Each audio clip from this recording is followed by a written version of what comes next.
बिस्मिल्लाहिर्रहमानिर्रहीम अस्सलाम वालेकुम। आप पाकिस्तान डेली न्यूज़ देख रहे हो। मेरा नाम है अब्दुल रहमान नाज़रीन। आज 24 मार्च है।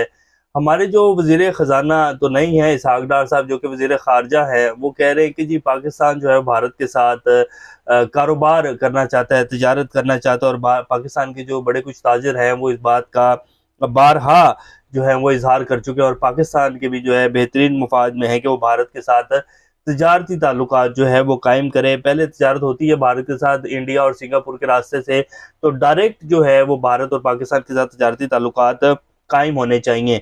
अब जब इमरान खान साहब के दौर में इस हवाले से, जब इमरान खान साहब की नई हुकूमत आई थी और इंडिया ने जो है कश्मीर वाली वो जो एक उनकी हैसियत है उसको ख़त्म नहीं किया था, और जो है उससे पहले बातचीत इमरान खान साहब ने शुरू की थी, तो उसके उस टाइम जो है पीएमएलएन ने, इन तमाम पार्टियों ने जो है क्या प्रोपेगेंडा किया था वो भी आपके सामने रखेंगे। और अब भारत के साथ तजारती ताल्लुकात क्यों कायम करने जा रहे हैं ये लोग, और इसके बाद कौन से मुल्क को जो है पाकिस्तान एक्सेप्ट करेगा, इस हवाले से भी कुछ डिटेल्स आपके सामने रखेंगे। पीटीआई जी अपनी कंपेन जो है वो शुरू करने जा रही है। उनको जलसे की इजाज़त तो नहीं दी गई। आज ही जो डीसीओ रावलपिंडी और इस्लामाबाद हैं, उन्होंने कह दिया है कि जी पीटीआई को जलसे की इजाज़त नहीं दी जा सकती इस्लामाबाद में किसी भी जगह के ऊपर। लेकिन कल रात शेर अफजल मरवत साहब ने एक जो है वो एक कॉर्नर मीटिंग ही आप कहेंगे, वहाँ उन्होंने बात करते हुए जो है कुछ बड़ी जज्बाती तकरीर फरमाई है। ये वीडियो आपकी स्क्रीन के ऊपर चल भी रही होगी हमारे साथ। इस वीडियो को भी आपके जो साथ जो है वो शेयर करेंगे, लाजमी आप लोगों ने ये वीडियो देखनी है। इसमें बड़ी अहम बातें जो हैं शेर अफजल मरवत साहब ने की हैं पाकिस्तान में होने वाले वाक़यात के हवाले से, और वो क्या डिमांड करें। वो कह रहे हैं कि अगर 30,000 बंदा जो है मेरे साथ खड़ा हो जाए तो मैं पाकिस्तानी अवाम के जितने भी मुतालबात हैं, जो हकूक़ है, जो जायज़ मुतालबात हैं, वो पूरे करवा दूंगा। रियासत खुद जो है आपके कदमों में आगे गिरेगी। ये बड़ी अहम स्पीच है, वो आपके सामने चलाएंगे। परवेज़ इलाही साहब की जी हालत ठीक नहीं है, उनकी तबीयत काफ़ी ख़राब है, और जो है कुछ दिन पहले वो गिर भी गए वॉशरूम में, और कहा जा रहा था कि जी वो स्लिप हुए हैं। अब ये भी खबरें आ रही हैं कि जी उनके ऊपर तशद्दुद किया गया। तो केपी की हुकूमत ने जो है डॉक्टर्स की एक टीम भेजी है लाहौर सेंट्रल जेल में। वो कह रहे हैं कि जी अगर हमें ज़रा सा भी शुबा हुआ कि परवेज़ इलाही के ऊपर तशद्दुद किया गया, तो फिर मरीम नवाज शरीफ साहिबा जो है वो तैयार हो जाएँ, फौजदारी मुकदमात उनके खिलाफ जो है हम करेंगे।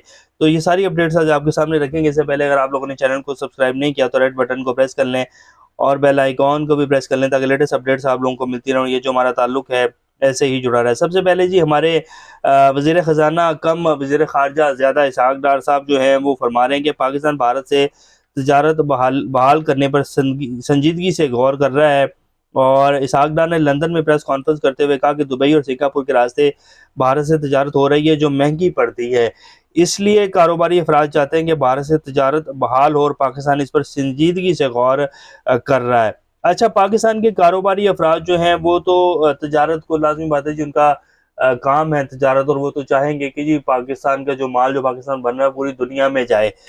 ये तो पाकिस्तानी हर बंदा जो है चाहता है, जो भी कारोबार करता है ना, कि जी उसका जो माल वो बना रहा है, जो मैन्युफैक्चर कर रहा है, एक तो उसका रेट कम हो, और फिर वो दुनिया में हर जगह जो है अपने माल को भेज सके। तो ये इसको इस आड़ में लेके कहना कि जी पाकिस्तानी लोग और पाकिस्तानी ताजिर जो है वो चाह रहे हैं, ये तो गलत है। पाकिस्तानी ताजिर तो हमेशा चाहेगा। ये तो आप लोगों की पॉलिसीज हैं जो पाकिस्तान आज यहाँ खड़ा है, कि पाकिस्तान के जो हमसाया ममालिक हैं उनकी, उनमें से किसी के भी साथ जो है पाकिस्तान के ताल्लुकात अच्छे नहीं। अफगानिस्तान देख लें, ईरान देख लें, इंडिया देख लें, कश्मीर की तो जो सूरत हाल है वो आप सब लोगों के सामने है। तो पाकिस्तान के हमसाया ममालिक में से सिवाय चीन के साथ हमारे किसी के साथ भी ताल्लुकात जो है वो अच्छे नहीं। और दुबई है, वो भी उनके साथ क्या ताल्लुकात है जी, उनसे तो जाकर हमने जो है भीख मांगनी होती है। तो ताल्लुकात तो ना हुए, ताल्लुकात तो हमेशा बराबरी की सतह के ऊपर जो है वो होते हैं। तो बहरहाल अब इसहाक़ डार साहब जो हैं वो कवर करने की कोशिश कर रहे हैं, क्योंकि मोदी जो हुकूमत है उन्होंने शहबाज शरीफ साहब को वेलकम भी किया था, और जैसा सड़ा सा वेलकम उन्होंने किया था। बहरहाल खैर उनका एक दिल जो है हमेशा मोदी साहब का नवाज शरीफ साहब के उसमें रहा है, और नवाज शरीफ साहब की वो स्पेशल दावत के ऊपर जो है डायरेक्ट उन्होंने जहाज उतारा था, और वो उधर पहुंच गए थे। इनका जो रायबंड महल है, शादी हो रही थी। तो मोदी साहब का और इंडिया के जो कुछ बड़े बड़े बिजनेसमैन हैं उनके ताल्लुकात तो हैं। और फिर अब दरअसल हसन और हुसैन नवाज साहब के केसेस जो हैं माफ़ हो गए हैं, वो पाकिस्तान आ गए हैं। तो अब इंडिया में कारोबार तो पुराने हैं शरीफ फैमिली के, और ये हमेशा से इनकी कोशिश भी रही कि इंडिया के साथ जो है हमारे ताल्लुकात और हमारे कारोबार जो हैं वो बढ़ें। तो वो असल तो वो है कि उनके कारोबार जो है बढ़ाने हैं, उनके साथ जो है सेटिंग बनानी है। तो ये कह करके जी पाकिस्तानी ताजिर चाहते हैं। पाकिस्तानी ताजरों में सबसे बड़े नाम तो आप लोगों के अपने हैं, और आप लोग जो है कारोबार करना चाहते हैं। मरीम नवाज साहिबा के जो दामाद थे, उनका जो वो सारा पावर प्लांट आना था, उस हवाले से जो ऑडियो एक लीक हुई थी शहबाज शरीफ साहब की, ये अभी 16 माह की हुकूमत में, वो भी आप सब लोगों ने सुनी होगी। तो ये बहरहाल जी अब उनकी आड़ लेकर के जी पाकिस्तानी ताजिर चाहते हैं कि इंडिया के साथ हमारे जो ताल्लुकात हैं वो कारोबारी बहाल हों। असल जो है अपनी वो है ख्वाहिश है कि इंडिया में जाकर जो है कारोबार करना है, हम सब ने पैसे कमाने हैं। अब आ जाते हैं जी के पी की हुकूमत ने परवेज़ इलाही साहब के तिबी मुआयने के लिए रसाई मांग ली है, और बैरिस्टर सैफ जो हैं उन्होंने कहा है कि जी परवेज़ इलाही के ऊपर जो है जेल में तशद्दुद की खबरें हमें मिल रही हैं, और अगर ऐसी कोई खबर वाकई सच्ची साबित हो गई, हमारी टीम जो है वो जा रही है, हमें रसाई दी जाए सेंट्रल जेल की। तो अगर ऐसी कोई खबर सच्ची निकली तो मरीम नवाज साहिबा जो है वो तैयार हो जाए, क्योंकि उनके ऊपर फिर जो है वो फौजदारी मुकदमे जो है के पी की हुकूमत दायर करेगी, और तिबी मुआयने की जो है हमें इजाज़त दी जाए। हम ये तसल्ली करना चाहते हैं कि वो गिरकर ज़ख्मी हुए या इनके ऊपर तशद्दुद किया गया है। अभी थोड़े दिन पहले जो है उनके हवाले से खबरें चल रही थी कि जी वो गिरकर जो है ज़ख्मी हो गए हैं। अभी अब आपके सामने रखते हैं कि जी जो जब इमरान खान साहब ने अपने दौरे हुकूमत में इंडिया के साथ जो है वो ताल्लुकात की तजारत के ताल्लुकात की जो है वो आगे बात करनी चाहिए थी, तो उसके ऊपर अपोजिशन ने कहा था कि जी सख्त मुखालफत की थी, और कहा था कि जी कश्मीर का सौदागर जो है आ गया है और कश्मीर का सौदा कर दिया है। 5 अगस्त को जब भारत ने कश्मीर की खुसूसी हैसियत ख़त्म करके कर्फ्यू लगाया, तो इमरान खान की हुकूमत ने भारत से ताल्लुकात कश्मीरियों के मामले से मशरूत कर दिए।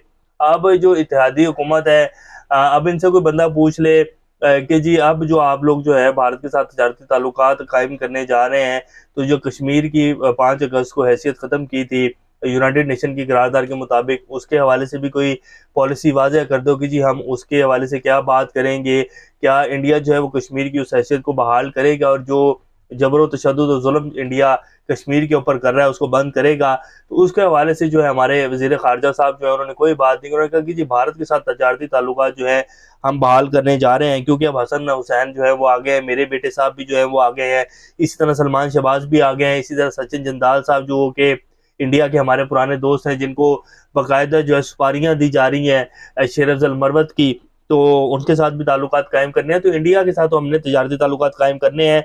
बहाना जो है वो ये कि जी पाकिस्तानी ताजिर चाहते हैं कि जी इंडिया के साथ तजारती ताल्लुकात कायम करें। अब शेर अफजल मरवत साहब ने जी कल कहा कि जी 9 मई को आपने कौमी सानिया करार दे दिया। सलाला चेक पोस्ट पर जब अटैक हुआ था वो कौमी सानिया नहीं था, APS के बच्चों को जो है दुश्मनों ने निशाना बनाया, शहीद किया, वो कौमी सानिया नहीं था। आपने दहशतगर्दी के नाम पर जंग में लाखों पश्तूनों को डिस्प्लेस कर दिया, वो कौमी सानिया नहीं था। 71 में जब पाकिस्तान दो लख्त हुआ, वो कौमी सानिया नहीं था, उसको क्यों कौमी सानिया करार नहीं दिया गया?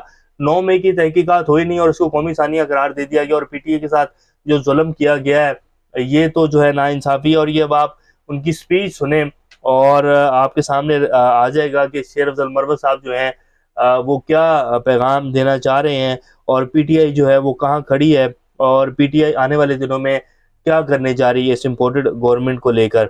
इलेक्शन का शोर शराबा था तो हम निकल सकते थे,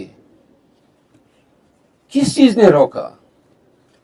वो चीज जिसने पंजाब में PTI को रोका उसको डर कहते हैं,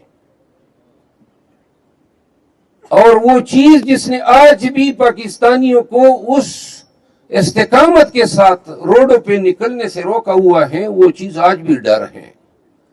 मैं कसम उठा के कहता हूं, मुझे 30,000 पाकिस्तानी दे दे जिगरे वाले, खुदा की कसम कि आपका मैंडेट भी आपके कदमों में पड़ा होगा और खान की आजादी भी होगी।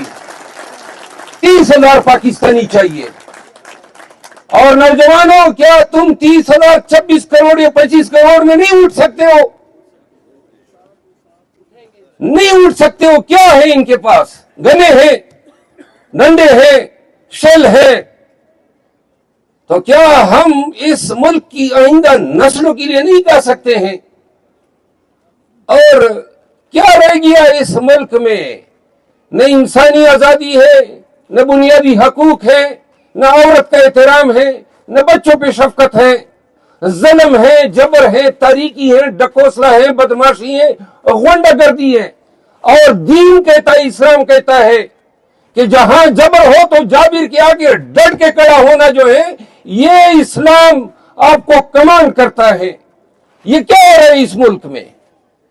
ये सियासत है और ये रियासत इस तरह होती है, जिसको उठाया, मारा, पीटा, कितने घिनौने और घटिया रूप आपने और हमने देखे इस रियासत के। किस तरह हमारे भाइयों को अगवा किया, प्रेस कॉन्फ्रेंसिस कराई गई, ये लोग कराते रहे ना।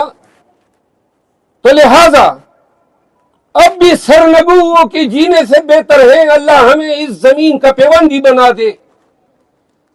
उठना होगा और ऐसे उठना होगा कि वो डराएं या गोलियां चलाएं तो हमने सीना तान के इनके सामने जाना है। इन्होंने कोई रास्ता और छोड़ा ही नहीं है। 30,000 पाकिस्तानी जवान मुझे मिल जाए, मैं कसमान कहता हूं कि इस रियासत की बदमाशी इसके पीछे रास्ते से निकलेगी।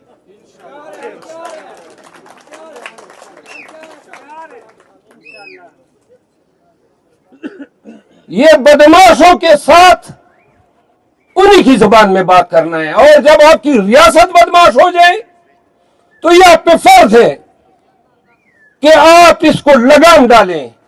यह पाकिस्तानियों पे फर्ज है। ये किधर पाकिस्तान को ले जा रहे हैं? जरदारी को बादशाह बना दिया और नवाज शरीफ को वजीर आजम। कहते हैं ना, नौशेरवान जब बादशाह होगा तो बख्तक तो वजीर ही होगा।